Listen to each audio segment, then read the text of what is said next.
Oke, Assalamualaikum warahmatullahi wabarakatuh. Perkenalkan, nama saya Muhammad Syaiduri dengan NIM H101112210047. Oke, pada kesempatan ini saya akan memaparkan hasil penelitian dengan judul pengaruh jumlah penduduk, kepadatan penduduk, dan jumlah tenaga kesehatan terhadap jumlah posyandu di Kabupaten Garut. Latar belakang. Posyandu merupakan salah satu layanan kesehatan dasar masyarakat yang memiliki peran penting untuk peningkatan kesehatan ibu dan anak. Namun, jumlah posyandu di suatu daerah itu seringkali tidak merata. Hal ini menimbulkan pertanyaan, faktor apa saja sih yang sebenarnya mempengaruhi jumlah posyandu di suatu wilayah, khususnya di Kabupaten Garut? Oke, selanjutnya itu adalah tujuan penelitian.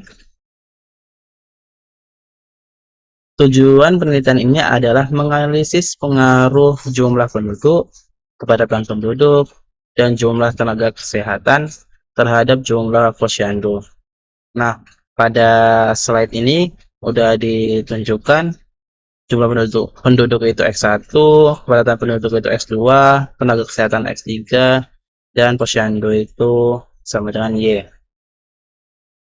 Nah, pertanyaan utamanya itu penelitian ini apakah ketiga variabel tersebut benar-benar mempengaruhi terhadap jumlah posyandu atau berpengaruh terhadap jumlah posyandu?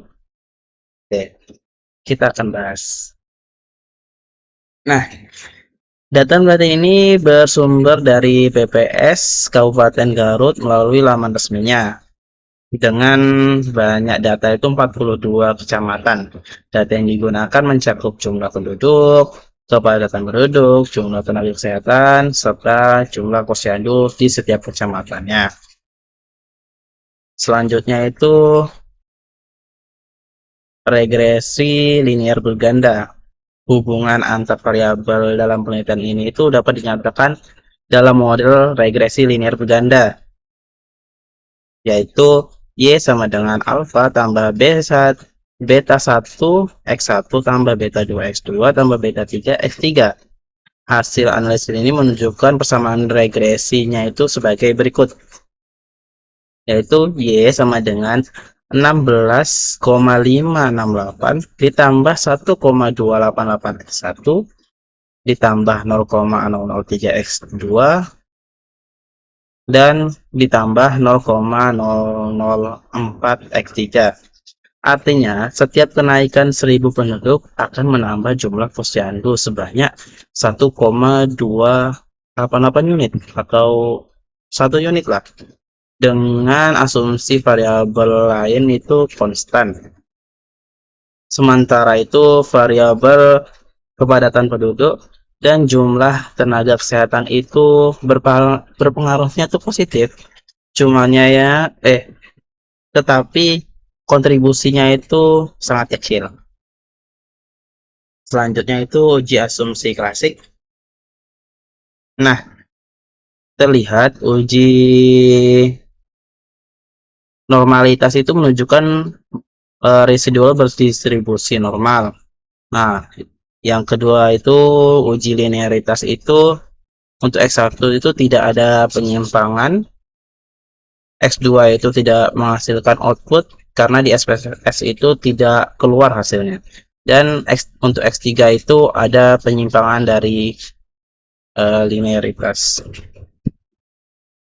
Selanjutnya itu uji heterokedasitas. Nah, untuk X1 itu mengalami gejala heterokedasitas, X2 itu mengalami gejala heterokedasitas, dan X3 itu tidak mengalami gejala heterokedasitas. Oke, selanjutnya itu uji asumsi klasik dan koefisien determinasi. Untuk uji autokorelasi itu menghasilkan nilai DW atau Durbin-Watson sebesar 1,523. yang menunjukkan tidak ada autokorelasi. Selanjutnya itu uji multikolenialitas. Ketiganya itu eh, nilainya tuh di antara 0,1 dan VIV-nya itu di bawah 10, sehingga tidak terjadi masalah multikolenialitas. Nah, untuk koefisien determinasi ini kan didapatnya tuh 0,854 yang menandakan bahwa model ini mampu menjelaskan 85,4% variabel jumlah variasi jumlah posyandunya itu. Nah, selanjutnya itu adalah kesimpulan. Berdasarkan hasil analisis dapat disimpulkan bahwa jumlah penduduk dan keberatan penduduk itu berpengaruh signifikan terhadap jumlah posyandu. Sementara itu, jumlah tenaga kesehatan itu tidak memberikan pengaruh yang signifikan. Dengan demikian, model regresi digunakan ini adalah model regresi digunakan dinilai layak untuk menjelaskan variasi jumlah posyandu di Kabupaten Garut. Oke, terima kasih atas perhatian yang diberikan. Sumber data ini berasal dari BPS Kabupaten Garut. Implikasi dari hasil penelitian ini adalah perlunya pemerataan pembangunan posyandu, terutama di wilayah dengan kepadatan penduduk tinggi, sehingga layanan kesehatan dapat dinikmati secara merata oleh seluruh masyarakat. Sekian dari saya, terima kasih.